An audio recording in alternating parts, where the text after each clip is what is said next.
सुनते हैं, नवरात्रि की कथा सुनते हैं कि कैसे नवरात्रि मनानी चाहिए। तो नवरात्र अर्थात नव और रात्र। तो रात्रि का अर्थ है अंधकार, रात्रि का अर्थ है अहंकार, रात्रि का अर्थ है पाप, रात्रि का अर्थ है रोग शोक दुख। जो समस्त रोगों को हरने वाली है, समस्त दुखों को हरने वाली है, वही नवरात्रि है। अब ये नवरात्रि को नवरात्रि क्यों कहते हैं महाराज? वैसे तो 15 दिन का एक पक्ष होता है, हर महीने में नवरात्रि आती है। 15 दिन का शुक्ल पक्ष नवरात्रि कहलाता है, 15 दिन का कृष्ण पक्ष श्राद्ध पक्ष कहलाता है। लेकिन नवरात्रि की इतनी महत्वता क्यों है? ये 9 दिनों की ही इतनी महत्वता क्यों है? ध्यान पूर्वक सुनिएगा। ये जो 9 अंक है ना सज्जनों, ये अपने आप में पूर्ण है और अंतिम भी है। 9 का अंक पूर्ण है। आप 9 को गुणा करेंगे तो उसका योग 9 ही आता। मैंने परसों भी बताया था। 9 एकम 9, 9 दूनी 18, 8 और 1 9, 9 तिया 27, 7 और 2 9, 9 चौको 36, 6 और 3 9। बाकी आप लोग जोड़ लेना, इससे ज्यादा हमको नहीं आता है। लास्ट में 9 9 9 81, 8 और 1 9, 9 दाम 90, 9 योग ही 9 आ रहा है, यानी 9 का अंक पूर्ण है। और 9 का अंक, 9 का जो अंक है वो अंतिम भी है। उसके बाद फिर 10 आ जाता है, उसमें 1 लग जाता है। यानी कि संसार को जो पूर्णता देने वाली है, जो परिपूर्ण पार ब्रह्म परमेश्वरी है, वही जगदम्बा है। ये जो उस माँ पराशक्ति, माँ जगदम्बी जगदम्बा की 9 दिनों में स्तुति करनी चाहिए, तो वही नवरात्रि है। वैसे शास्त्रों में 4 प्रकार के नवरात्रियों का वर्णन आता है। जो प्रथम नवरात्रि है, ये चैत्र मास की नवरात्रि कहलाती है। जो दूसरी नवरात्रि है, ये आश्विन के महीने की नवरात्रि, असोज के महीने की नवरात्रि कहलाती है। जो तीसरी नवरात्रि है, ये आषाढ़ की नवरात्रि कहलाती है। और जो चौथी नवरात्रि है, ये माघ की नवरात्रि कहलाती है। यानी जो 2 नवरात्रियां हैं, ये नवरात्रियों को हम सब करते हैं, और 2 नवरात्रियां गुप्त नवरात्रि कहलाती है। हमारी जो हम लोग जो नवरात्रि करते हैं, वो चैत्र की नवरात्रि और आश्विन की नवरात्रि हम लोग करते हैं। लेकिन एक गुप्त नवरात्रि होती है, जो आषाढ़ के महीने में और माघ के महीने में। यानी आषाढ़ मास शुक्ल पक्ष की जो नवरात्रि है और माघ मास शुक्ल पक्ष की जो नवरात्रि है, ये गुप्त नवरात्रि कहलाती है। और इस गुप्त नवरात्रि में स्वयमेव माता भगवती ध्यान करती है। जितना ही महत्व चैत्र की नवरात्रि और आश्विन की नवरात्रि का है, उतना ही महत्व आषाढ़ और माघ की नवरात्रि का भी है।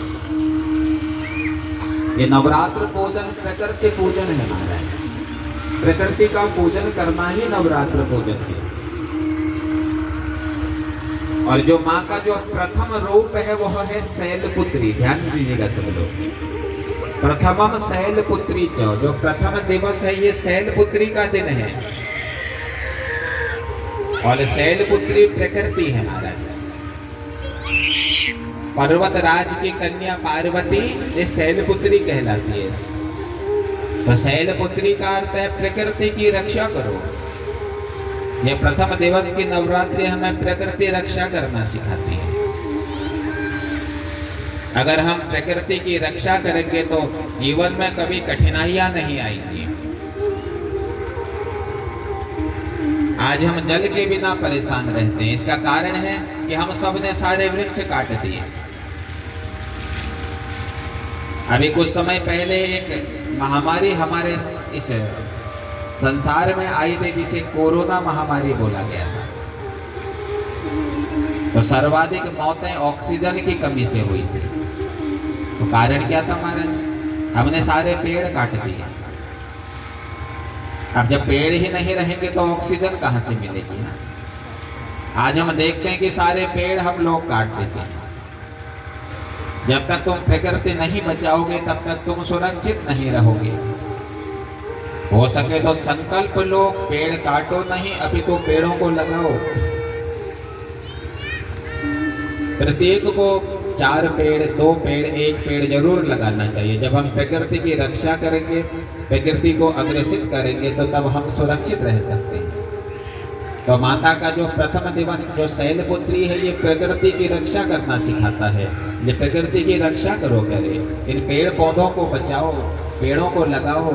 प्रकृति अगर सुरक्षित रहेगी तो हम सुरक्षित रहेंगे। नवरात्रि का जो दूसरा दिवस है, ये ब्रह्मचारिणी का दिन है। तो ब्रह्म आचरणी इति ब्रह्मचारिणी। तो ब्रह्म का अर्थ है सत्य, और आचरणम, जीवन में सत्य का आचरण करो, तो वही ब्रह्मचारिणी है। जीवन में सत्यता धारण करो। जिस दिन तुम सत्यवादी हो जाओगे, उसी दिन भगवती जगदम्बा की कृपा तुम पर होना प्रारंभ हो जाएगी। भगवती को पाने के लिए सत्यवादी बनना पड़ेगा, भगवान को पाने के लिए सत्यवादी बनना पड़ेगा। जिस दिन सत्यता जीवन में आ जाती है, उसी दिन भगवती की कृपा हमारे जीवन में आ जाती है। नवरात्रि का जो तीसरा दिवस है, ये चंद्र घंटा का दिन है। तृतीयम चंद्र घंटे थी, और चंद्र घंटा हमें शीतलता दिलाती है। चंद्र घंटा सिखाती है कि जीवन में शीतलता धारण करो, विनम्रता धारण करो। परिवारों में भी रहो तो शीतल होकर के रहो। एक ना एक को शीतल होना पड़ता है। अगर दोनों ही गर्म हो गए महाराज, तो फिर टूटने का बड़ा भय रहता है। और ये तो योग बना है, देखो, एक गर्म एक शीतल। इसलिए तो हम कहते हैं ना, चलो चाय पानी पी लो, तो चाय की आकृति गर्म है, जल की आकृति ठंडी है। नाश्ता पानी कर लो, बोले नाश्ता गर्म है, पानी ठंडा है। दिन रात, तो दिन गर्म है, रात ठंडी है। तो एक को ठंडा होना पड़ता है, एक को गर्म होना पड़ता है, तभी परिवार चलता है। पति देव भी गर्म हो गए, पत्नी रानी भी गर्म हो गई महाराज, तो फिर तो टूटने का भय रहता है ना। प्रेम से बोलना पड़ेगा, जय माता। यहाँ तक कि जो घड़ी हमारे घर में लटकी रहती है, उस घड़ी के एक तरफ प्लस का चिन्ह होता है, एक तरफ माइनस होता है ना। जो लोग घड़ियां लगते हैं, एक तरफ प्लस बना होता है, एक तरफ माइनस बना होता है। दोनों तरफ प्लस प्लस होता तो भी घड़ी नहीं चलती। देह को शीतल होना पड़ता है। हाँ, शीतल रहोगे तो जीवन कल्याणित रहेगा। तो चंद्र घंटा कहती है कि शीतल रहा करो। एक अगर शीतल हो गया महाराज, तो जीवन की जो गाड़ी है वो बैलेंस बना रहता है।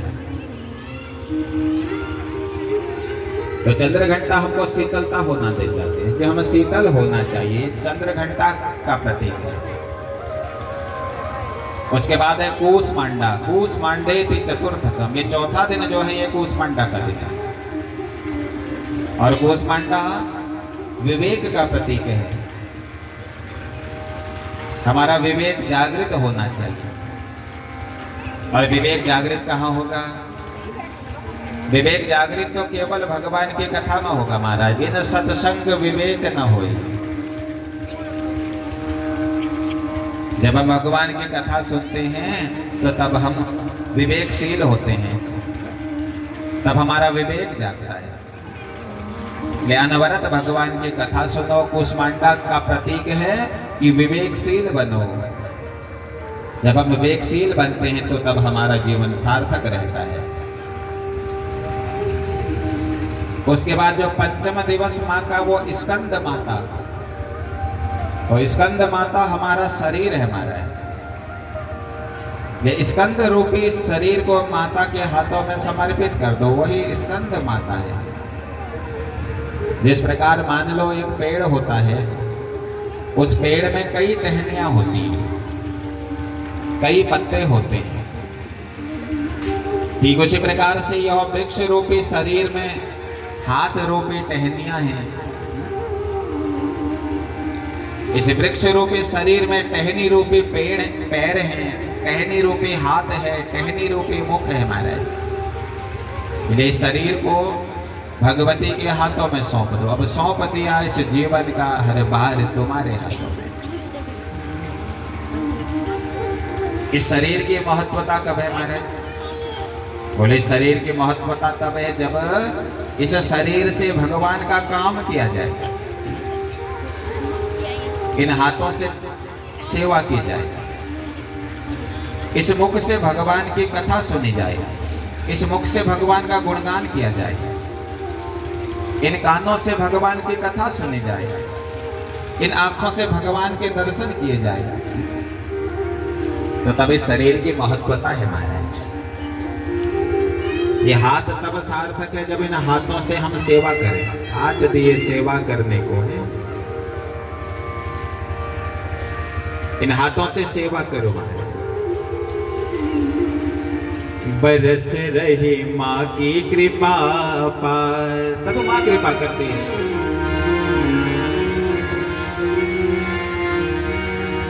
माँ सब में समभाव विराजे, सबका करे उद्धार। बरस रही माँ की कृपा पर, बरस रही माँ की कृपा पर, बरस रही माँ की कृपा पर, बरस रही माँ की कृपा पर, बरस रही सबकी कृपा पर, बरस रही प्रभु की कृपा पर। जय हो।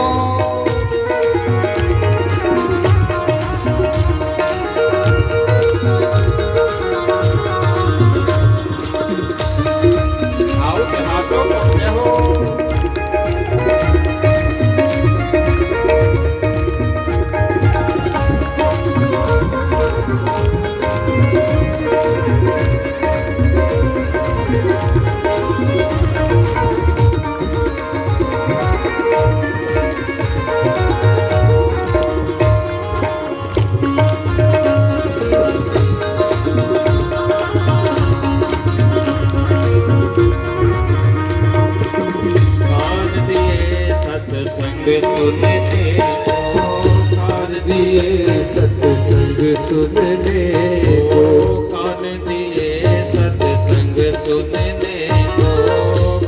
दिए सत्संग सुनने को, नैन मिले दर्शन करने को, नैन मिले दर्शन करने को, नैन मिले दर्शन करने को, नैन मिले दर्शन करने को। हाथ मिले सेवा करके नर, हाथ मिले सेवा कर ले नर, मानव जन्म सुधार। बरस रही माँ की कृपा पर, बरस रही माँ की कृपा पर। जय हो। जरा हाथों को भाव से उठाते हैं। जय हो।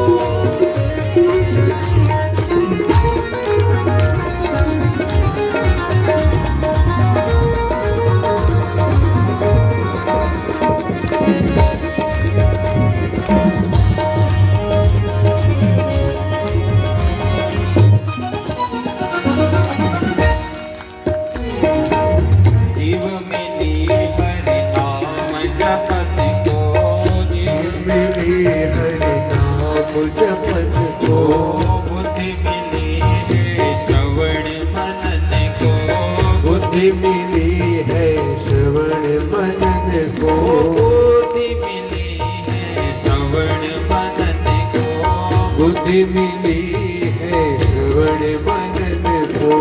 श्रवण मनन नित अध्ययन करके, श्रवण मनन नित अध्ययन करके, हो जा भव से पार। बरस रही माँ की कृपा पार, बरस रही माँ की कृपा पर, बरस रही माँ की कृपा पर।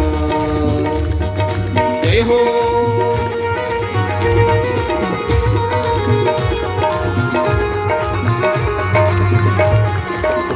भगवती मैया की जय हो।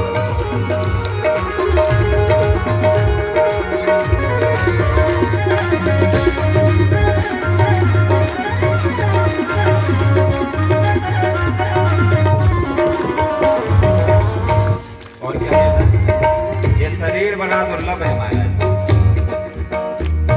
इस शरीर की महत्वता तब है जब हम अपने इस शरीर को भगवान के चरणों में समर्पित करते हैं। कभी अहंकार जीवन में नहीं होना चाहिए। तो सुंदर भाव में कहा, धन यौवन का मान न कीजे, धन यौवन का मान न कीजे, ओ धन यौवन का मान न कीजे, धन यौवन का मान न कीजे, ओ मानव जन्म सफल कर लीजे, मानव जन्म सफल कर लीजे।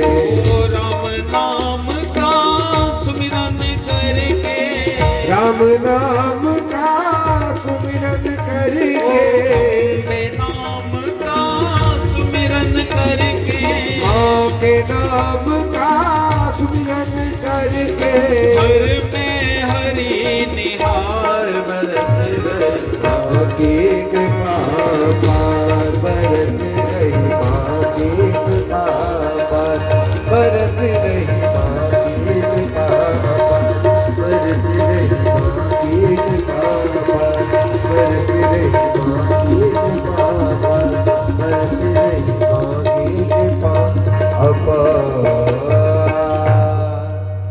तो माँ का जो प्रथम पंचम स्वरूप स्कंद माता का है, तो स्कंद रूपी यह शरीर है प्यारे, और स्कंद रूपी इस शरीर को हमने भगवती के चरणों में समर्पित करना है।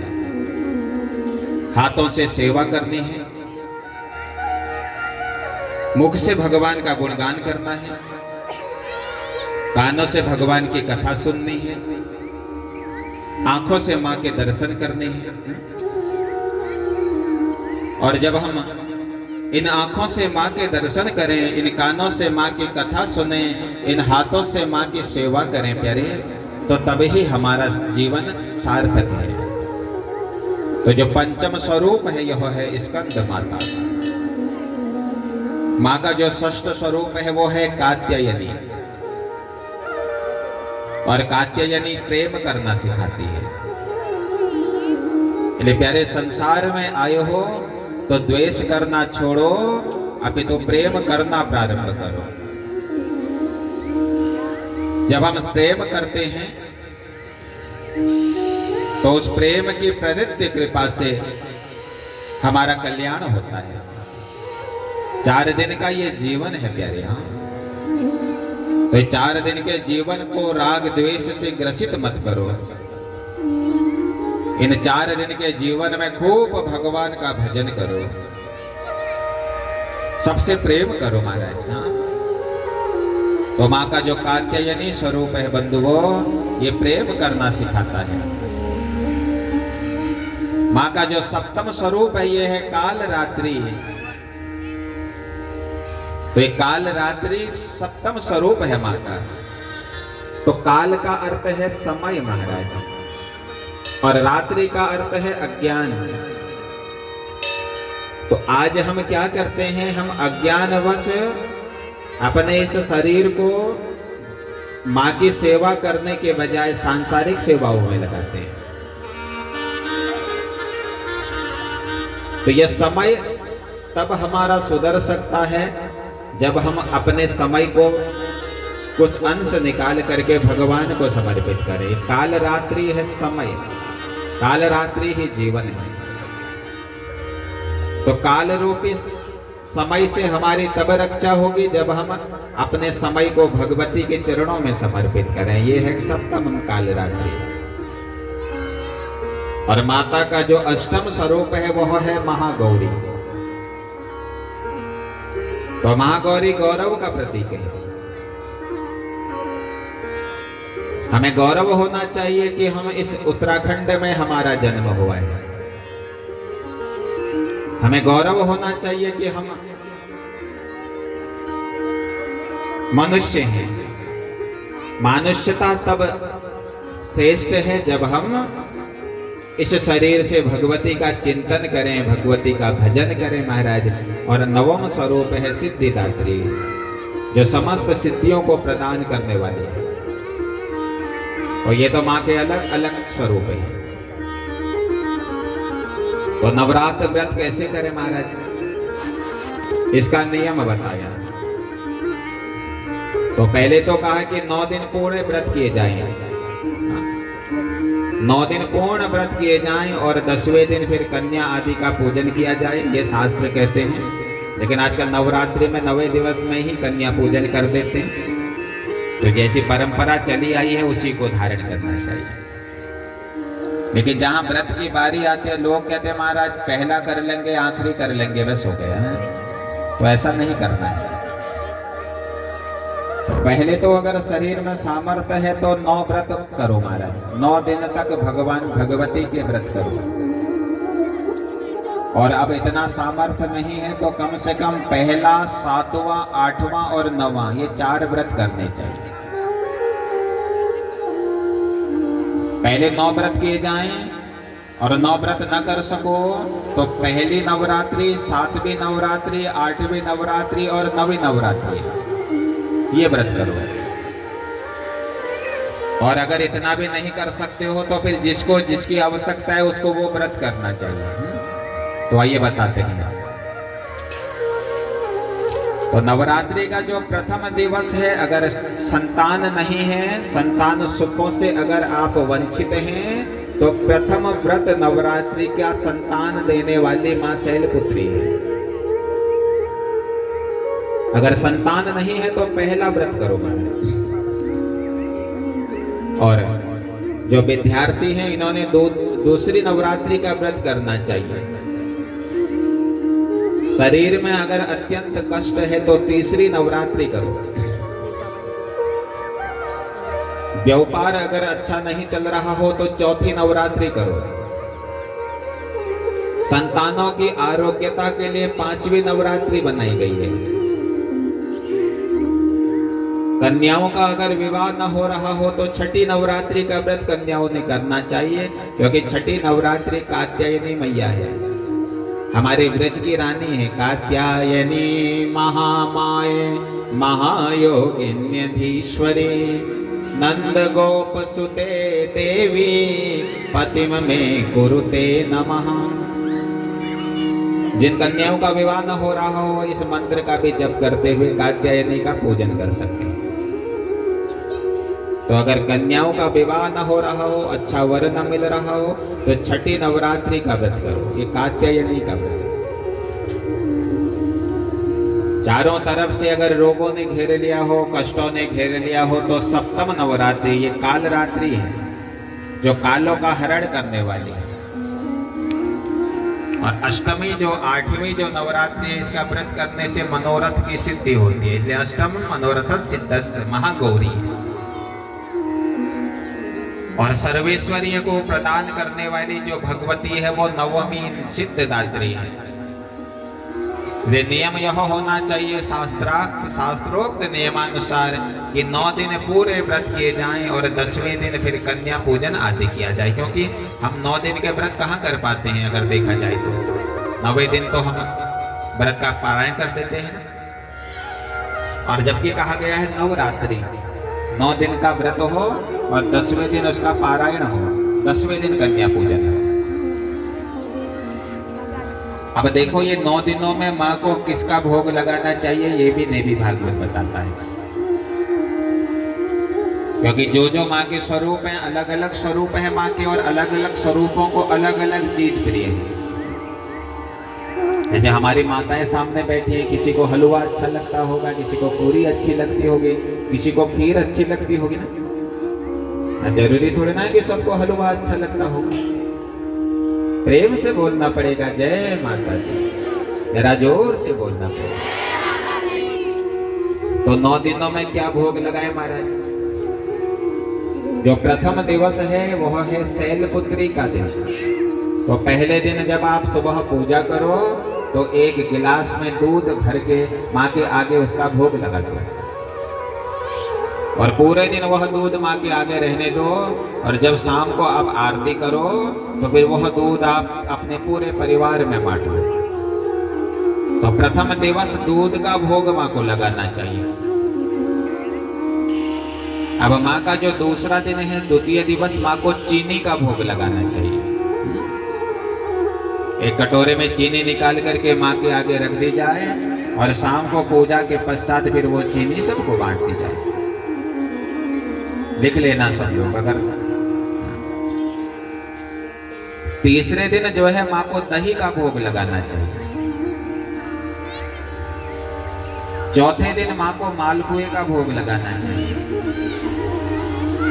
पांचवें दिन माँ को केले का भोग लगाना चाहिए। छठे दिन माँ को शहद का भोग लगाना चाहिए। सातवें दिन माँ को गुड़ का भोग लगाना चाहिए। आठवें दिन माँ को नारियल का भोग लगाना चाहिए, और 9वें दिन माँ को हलवे का भोग लगाना चाहिए। ये देवी भागवत बताती है। पहले तो नियम है कि 9 दिन तक माँ की जोत जलाई जाए। हमारे हेम पांडे जी बड़ा सुंदर सुंदर सा एक भजन गाते हैं,